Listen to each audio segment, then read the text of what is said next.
झीआरी जो दादा को जो चाहिला दादा ही झीआरी केमती चाहिए ना आज्ञा कहना। ये बड़ी अच्छी बात कही आप। पब्लिक यही भली किछि मादारजात मानक पई समाज रे संपर्क बोली किछि दिन देखा पाई मिलू नाही। से बाप झीर संपर्क ही थाओ कि भाई भौणी संपर्क ही थाओ कि दादा झीआरी संपर्क ही थाओ। देखुन ये भद्र व्यक्ति जनक केमिति कहउचंती जे झीआरी कि से मते चाहूची माने आ मु दादा है कि केमिति चाहिबिनी। यदि तो झील तते चाहिथांता ताले तो दरकार पड़थिले बाप ही तो झील ऊपर मते चढ़ी पड़थांतु। हमारे यहाँ ऐसा ही होता है। झीआरी जो दादा को जो चाहिला दादा ही झीआरी केमती चाहिए ना आज्ञा कहना। भाई गोटे कथा कह तो झीआरी बदमाश चरित्रहीन बजारी बिली से तते लाइन देला किंतु तू तो जानिछु जे से तोर संपर्क रे झीआरी हबो तू जने दादा। झीआरी माने झील समान लोक दादा माने बड़ भाई कि बापा समान। तू केमिति तो झीआरी की एक्सेप्ट करि पारलु। हमारे यहाँ ऐसा ही होता है। तोर भी टिके मन थिला नजर थिला तो झीआरी ऊपर एहे रहा नहीं जाता तड़प ही ऐसी है ना। स्त्री तो झीआरी कोठी हला। अरे से बाहाई पड़छि आ स्त्री ही जाइछि आ झीआरी केमति कि रहिला। केते बेले झीआरी थिला किंतु एबे तो स्त्री हला ना। हां जेते बेले झीआरी थिला एबे बाहाई पड़छि हाथ गंठी पड़ी जाइछि चौठी सरी जाइछि एबे पर स्त्री ही जाइछि आ झीआरी तो माने केमति कहउछ। घटना सी आज्ञा होछि जून 6 2024 मसिया मते बाहाघर होइतला। मते बाहाला पर मो पाखर रहितला 6 मास काल मो पाखर रहिला।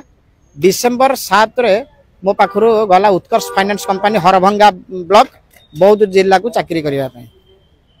चाकरी कला पर सेठी रहिला मो संगे आ फोन फान कला नै कि मो संगे कथा ताला नै डिसेंबर 20 तारिख पर्यंत। मो स्त्री जी थिला आज्ञा तार टिके अपोज केमि तार मुंडो दोष से आज्ञा किछि जानि दुनिया रो हालचाल से किछि जानि नै। मो छुआ दीटा को चलेबा पई मु ताको बाहाली। पब्लिक ए महाशय जनकर कहिबा अनुसार ए महाशय जनक तांकर संपर्क रे झीआरी हेबे तांकु बाहा हिचंती। कारण कोन कारण हैला ए महाशय जनकर पूर्व जने स्त्री अछंती आ से स्त्री पाखरु भाई जनक दुईटा पिला मध्ये करछंती आ एबे कहउचंती जे मु मो स्त्री को एथि पय छाडिली आ झीआरी संपर्क रे जनक मु एथि पय मैरिज करली मो स्त्री हला पागल तार मुंड फुंड किछि काम कर नाही मोर पिला मानकर भविष्य देखिकी मु आउ गुटे मैरिज कली। तो सही भाई को गोटे कथा भाई लोक मैंने कौन बका चोदा तुम जहाँ कह लोक मैंने तुम कथा को विश्वास करने। तुम स्त्री जदि पागल तुम स्त्री सहित रहिला परे तुम कौन जान नथिल दुईटा छुआ जन्म करदेल पागलामी करी ना कौन सेते बेले जना पड़ी नथिला। अरे बाप रे ये तो धोती खोल रहा है। अबे तमे हला गोटे ब्रह्म रांडुआ सेति पई निज स्त्री पाखर दुईटा पिला जन्म कर साला परे तुमको आउ गोटे कसीमाल दरकार थिला सेति पई निजर झीआरी संपर्कर झील को बाहाई पड़िल कसीमाल देखिकी आउ एबे जते बेले अलग जगह जाइकी जॉब करिकी तुम गांडर दी गुइठा देला अलग क्या पछरे पड़िकी तुम आसच केस करिया पई मकदमा करिया पई। अरे एटा तो लेखा अछि विधिर विधान के करिवो आन। तमे तुमर प्रथम स्त्री को धक्का देकी ता आखिर लुह देकी तमे आउ जण को एक्सेप्ट करलो आउ जण को घर को आनलो। थोड़े चिंता करिच तुम प्रथम स्त्री मन में कौन होतुबो ता हृदय रे कौन होतुबो।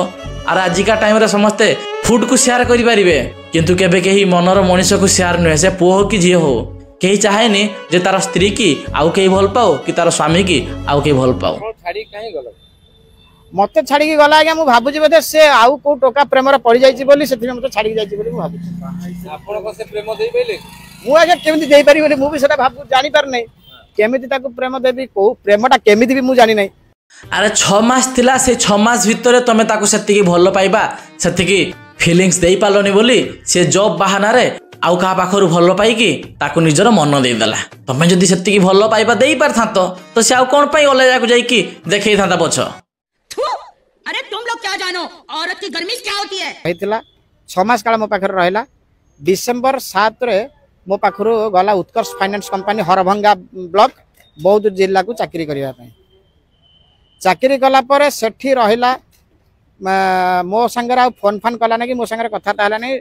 अरे भाई मन भरी गला परे से निजर गर्लफ्रेंड हिताबा निजर स्त्री तमे कॉल करले से माने निजको व्यस्त बिली कहिबे। 10 तारिख दिन जीवी बोली कही से 13 तारिख दिन आसी जनवरी 13 आसी मो नारे गोटे एफआईआर देदेला नयापल्ली पुलिस स्टेशन रे मो स्त्री लक्ष्मीप्रिया मिश्र। ଆଉ ତମ ଉପରେ କେସ୍ କରିବନି ସିଏ। ତମେ ବାର ବାର ତାଙ୍କ ଭଲ ପାଇବା ମଝିରେ ଯାଇକି ପଶିକି ଷଣ୍ଢ ପୁରଉଛ, ସେ କେସ୍ କରିବନି ଆଉ କ'ଣ କରିବ? ସିଏ ଆହୁରି କେସ୍ କରୁଛି, ତମକୁ ରାସ୍ତାରୁ ହଟେଇ ନାହିଁ। ସେଇଟା ତମେ ଧନ୍ୟବାଦ ଦିଅ ତାକୁ। କାହିଁକିନା ଆଜିକା ଟାଇମ୍ରେ ଯେମିତି ସବୁ ହେଉଛି, କେଉଁ ଜାଗାରେ ଫ୍ରିଜ୍ ଭିତରେ ତ କେଉଁ ଜାଗାରେ ନାହିଁ ବକେଟ୍ ଭିତରେ ରଖିକି ସିମେଣ୍ଟ ପ୍ଲାଷ୍ଟର କରିଦେଉଛନ୍ତି। ତମ ଭାଗ୍ୟଟା ଭଲ, ସେସବୁ ନ କରିକି ଖାଲି କେସ୍ କରିଛି, ଏଫଆଇଆର ଦେଇଛି ତମ ନାଁରେ। ମତେ ଛାଡ଼ିକି ଗଲା ଆଜ୍ଞା। ମୁଁ ଭାବୁଛି ବୋଧେ ସେ ଆଉ କୋଉ ଟୋକା ପ୍ରେମରେ ପଡ଼ିଯାଇଛି ବୋଲି ସେଥିପାଇଁ ମତେ ଛାଡ଼ିକି ଯାଇଛି ବୋଲି ମୁଁ ଭାବୁଛି। ଆରେ ଭାଇ ତମର ବୟସ ହେଇଗଲା, ତମେ ନାହିଁ ବୁଢ଼ା ପଡ଼ିଗଲେଣି, ଆଉ ତମେ ଭଲ କରି ପେଲି ପାରୁନ ତ, ସେଥିପାଇଁ ତମକୁ ଛାଡ଼ି ଆଉ କାହା ପାଖକୁ ପଳେଇଲା। ସିଧା କଥା ନ ବକୱାସ।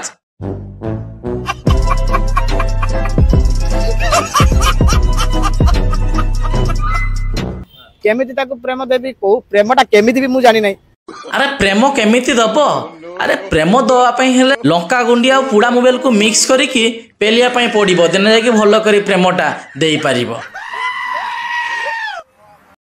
ତମର ଜିନିଷଟା ଛୁଟିଆ ବୋଧେ, ସେଥିପାଇଁ ମ୍ୟାଡମକୁ ପସନ୍ଦ ହେଲାନି। ଆରେ ହୃଦୟ, ସେ ବୋଧେ ଆଉ କାହାକୁ ଲୁଚି ଲୁଚି ଯଦି ପ୍ରେମ କରୁଥିବ। କାହିଁକି ଆରେ ଲୁଚି ଲୁଚିକି ପ୍ରେମ କରୁଥିବ କ'ଣ? ପ୍ରେମ କରିସାରିଲାନି, ଆହୁରି କେତେ କିସ ମିଶାଣ ଫେଣାଣ ସବୁ ସରିଗଲାନି। ତମେ କ'ଣ ଜାଣିପାରୁନ? ତମେ ଚୁତିଆ ହେଇକି ଘରେ ବସିଥିଲ, ସେ ସେଠି ଜବ୍ କରତେ ଯାଇକି ନାହିଁ ଲୀଳା କରିସାରିଲାନି ବା। ଲକ୍ଷ୍ମୀପ୍ରିୟା ମିଶ୍ର ସେ ଫେକ୍ ଆଇଡି ଖୋଲି ଟୋକାଙ୍କୁ ଫସେଇବାରେ ସେ ମାହର। ଆରେ ସବୁ ତ ଜାଣିଛ, ଲକ୍ଷ୍ମୀପ୍ରିୟା ମିଶ୍ର ଫେକ୍ ଆଇଡି ଖୋଲିକି ଟୋକାମାନଙ୍କୁ ଫସେଇବାର ମାହିର। ତାହେଲେ ବାହା ହଉଥିଲ କ'ଣ ପାଇଁ? ନୂଆ ନୂଆ କଷି କଷି ମାଲ ଖାଇବା ପାଇଁ ଭଲ ଲାଗୁଥିଲା ବୋଧେ। ଆଉ ଏବେ ଗାଣ୍ଡି ମରେଇଛ ନା, କ'ଣ କରିବ? ମୋଠୁ ଆଜ୍ଞା ପାଖାପାଖି 3 ଲକ୍ଷ ଟଙ୍କା ପୁରା ନେଇଛି। କ୍ୟାସ୍ ନେଇଛି, ଫୋନ ପେରେ ନେଇଛି। ଆଜି ମୋବାଇଲ କିଣିବି, କାଲି ଏଇଟା ସପିଂ କରିବି, କାଲି ଇଆଡ଼େ ଯିବି, କାଲି ସିଆଡ଼େ ଯିବି, ଏମିତି କରିକି ମୋଠୁ 3 ଲକ୍ଷ ଟଙ୍କା ନେଇଛି। ଆରେ ନିଜ ସ୍ତ୍ରୀକୁ ଛାଡ଼ିକି କଷିମାଲ ଦେଖିକି ବାହା ହେଇଛ, ମୋବାଇଲ ନେଇଛି, ଏଟା ନେଇଛି, ସେଟା ନେଇଛି, ସପିଂ କରିଛି, 3 ଲକ୍ଷ ଟଙ୍କା ନେଇଛି, କ'ଣ ଅସୁବିଧା ହେଇଗଲା? ତମେ ବି ତ କିଛି ଦିନ 6 ମାସ ଏନ୍ଜୟ କଲ ନା, କାଟିଗଲାନି ନା ସେପଟେ? ମୁଁ ଖାଲି ଜାଣିଛି ସେ ରୁଦ୍ରପ୍ରସାଦ ନାଥକୁ 2018 ମସିହାରେ ବାହା ହେଇଥିଲା, ତାର ଡିଭୋର୍ସ ହେଇଛି ବୋଲି ସେ ମତେ ନିଜେ କହିଛି। ଆରେ ଭାଇ, ତାହେଲେ ତମ କେସ୍ରେ ବହୁତ ସସ୍ପେନ୍ସ ଅଛି। ମାନେ ଭାଇ ଜଣକ ନିଜର ସ୍ତ୍ରୀକୁ ଛାଡ଼ିକି ନିଜର ଝିଆରୀ ସମ୍ପର୍କର ଗୋଟେ ଝିଅକୁ ବାହା ହେଲେ, କିନ୍ତୁ ଆଗରୁ ସେଇ ଝିଆରୀ ଜଣକ ଅଲଗା ଜଣକଠୁ ଡିଭୋର୍ସ ହେଇକି ଥିଲେ, ଆଉ ଏ ଭାଇକୁ ବାହା ହେଲେ।